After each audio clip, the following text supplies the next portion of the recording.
Hello, I'd like to welcome the members of Diglife UK to Shankill Graveyard. Shankill is an Irish word. It means Sean is old and Kill is church.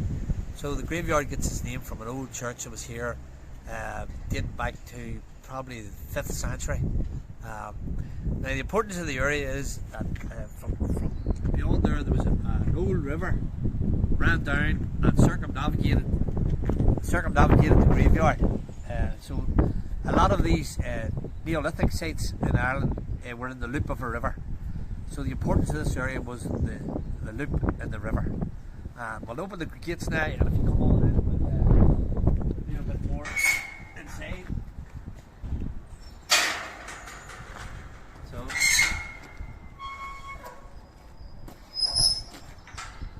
you can see, this is the name Shankill. There's also a lot of Commonwealth graves in here. The area, we have evidence on this site going back to at least the Neolithic. We have Bronze Age references to this site, and when we're going around it, you'll see the outline of the old Iron Age fort. We're standing here at the grave of John Clark, and this is what you call a memento memoriam. And as you can see, the skull, sometimes they're the skull and crossbones, but this is the skull and wings, and it's basically to remind you that in this life, whatever you do, you have to pay for it in the next life. Now this might be, some of these people were Masonic, could be Masonic or it could be Knights Templar, we're not sure, but that's John Clark. And on Yeats's grave, of course Yeats's father was born not far from here. On Yeats's grave it says, "Look on life and horseman pass by," and that's a memento memoriam as well.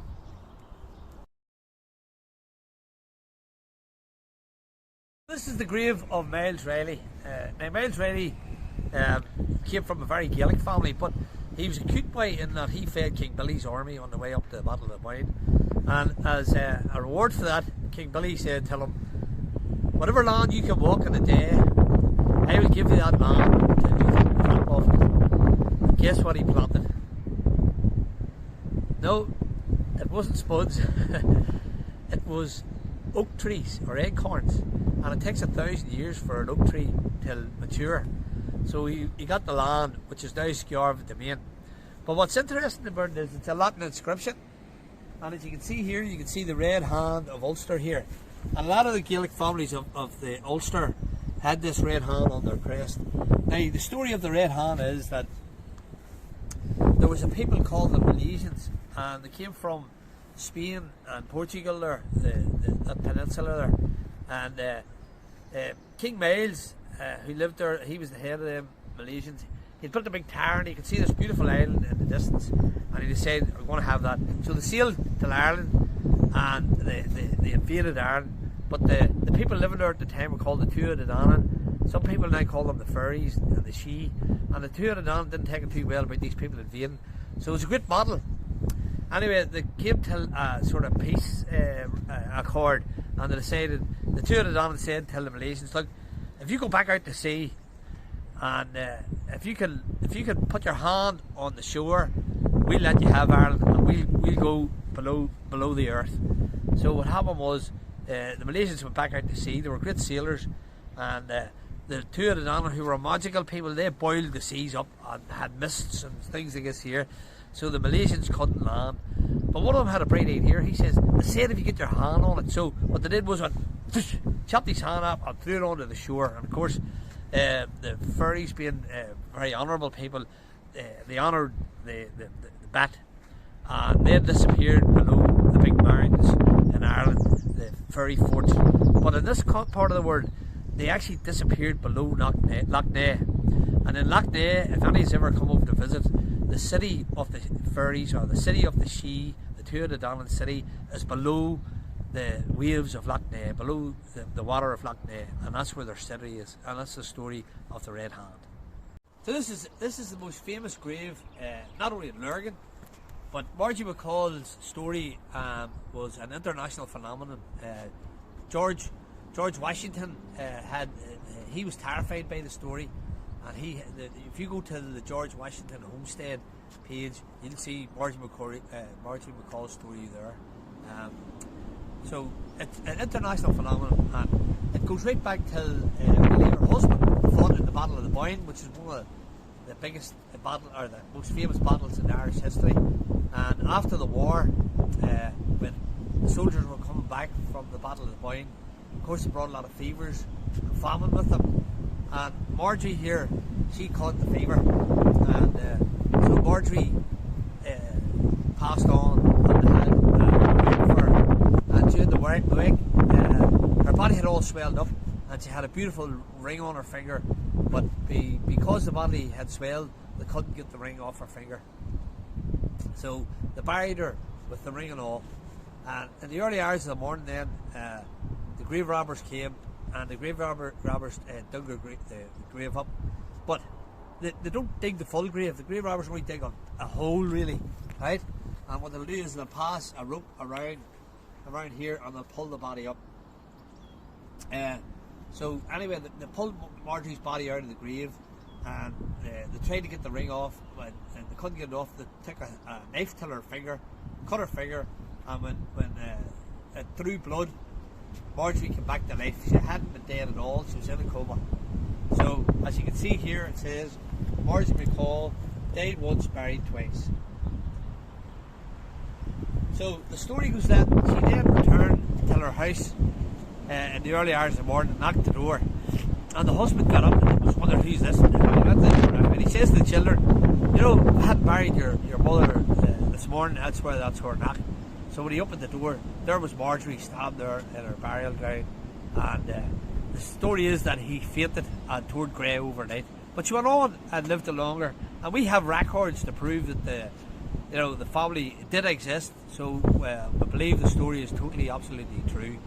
So that's the grave of Marjorie McCall.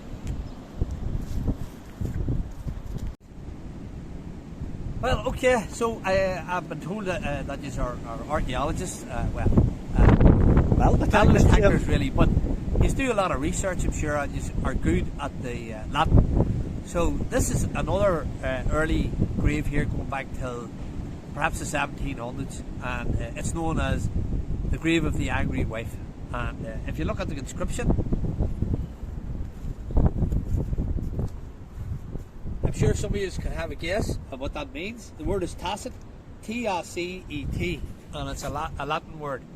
So in the Spectator magazine recorded this in the 1800s as an old grave then. That's why we think it's at least going back in the 1700s. And they recorded it as the grave of the angry wife. And so usually I would ask the group here, could they guess what the word means? So I'm not going to ask you because this is a video really, but if you played in an orchestra, say, and you were playing the oboe and you didn't want the oboe to play, you would put the Latin word tacet, which means speak no more, or don't play, right? So tacet means she speaks no more. He buried her on the north side of the graveyard here, which is supposed to be unholy. He put a big slab up there. There was no inscription of her name. There's only this one word, tacet, and that's why the Spectator called it the grave of the angry wife. So our C.S. Lewis connection to Lurgan is that his father went to college here in Lurgan, and the headmaster of that college was the great mentor of C.S. Lewis, Kirkpatrick. And in his books, Professor Kirk is based on William Kirkpatrick, the headmaster of the school. Now, when C.S. Lewis's father was at the school, he had a bit of an affair with one of the coon girls. And partly this didn't go down well, but later on in life, C.S. Lewis would write about his father and this incident in some of his books. So what happened was C.S. Lewis was trying to get into Oxford University, and so his father got William Kirkpatrick, the headmaster of the school, to tutor him through it, which he did very successfully. Now, William Kirkpatrick was an atheist, and of course, famously, C.S. Lewis was an atheist, but he changed to become a Christian. When W.T. Kirkpatrick was the headmaster. One of his star pupils died, and he had this obelisk over here erected to his pupil. And so that'll do that.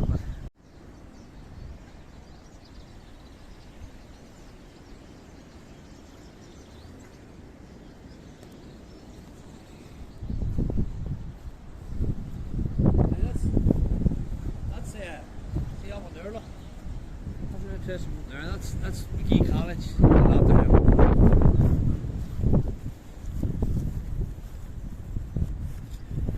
Why is there some 20,000 there, Jim, on that? That's what he left for the erection of church. This was the church, and this was the erection of a university or college, and it was supposed to be Queen's University, but what happened was there was a big row, so it ended up in Derry or Londonderry, and that's why it's called McGee's College.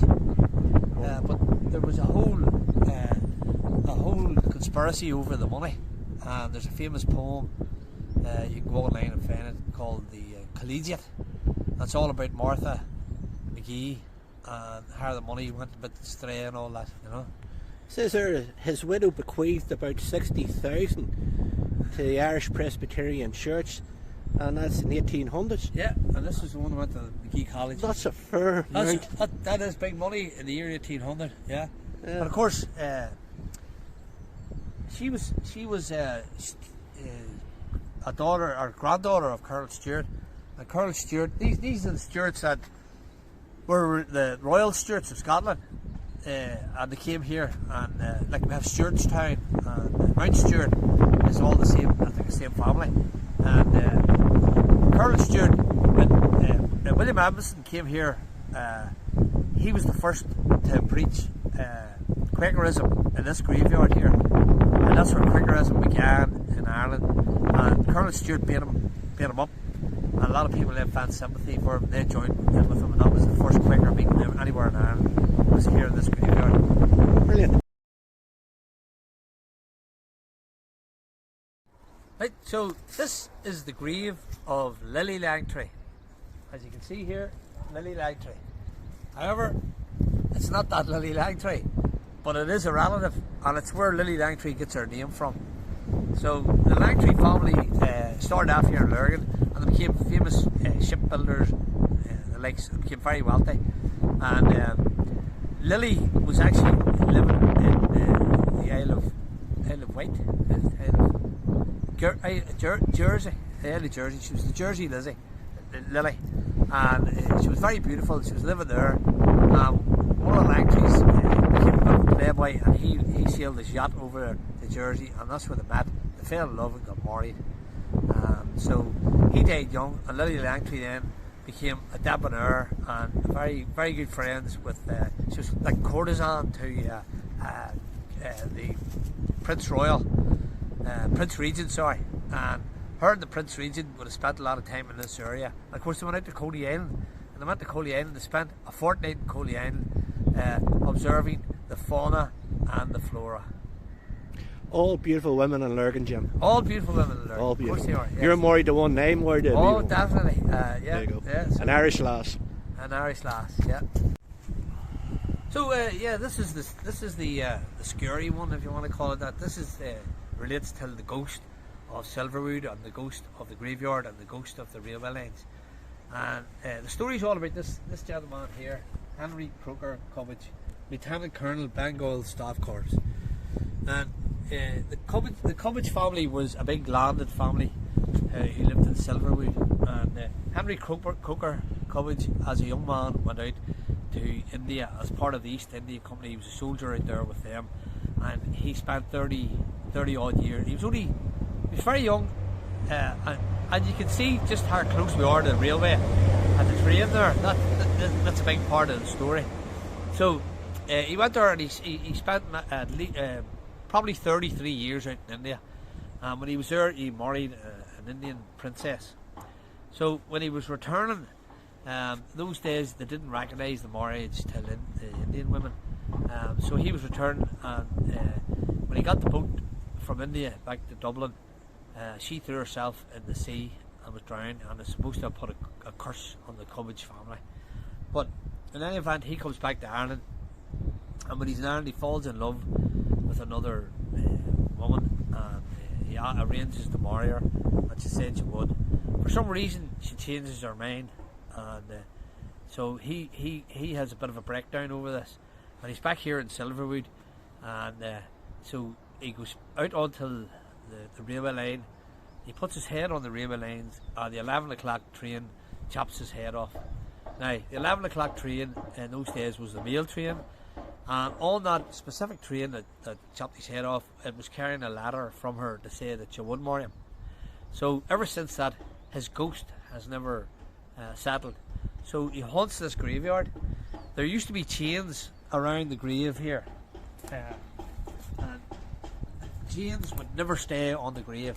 Now, there's two theories. Well, the main theory is that it's his ghost is rattling the chains off, and in fact, where I came from in the Shankill estate there, the people used to hear him coming along rattling his chains, carrying his head under his shoulder, under his arm.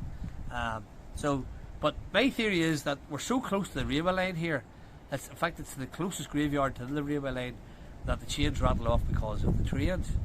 However, we had an engineer here one time says no, the trains wouldn't rattle them chains off, so it has to be his ghost that's doing it. So that's the Cummage story. Well, Jim, I'm not going to hang around too long. Right. You know, I know there's no change here, but I certainly wouldn't want to hear chains rattling like that there.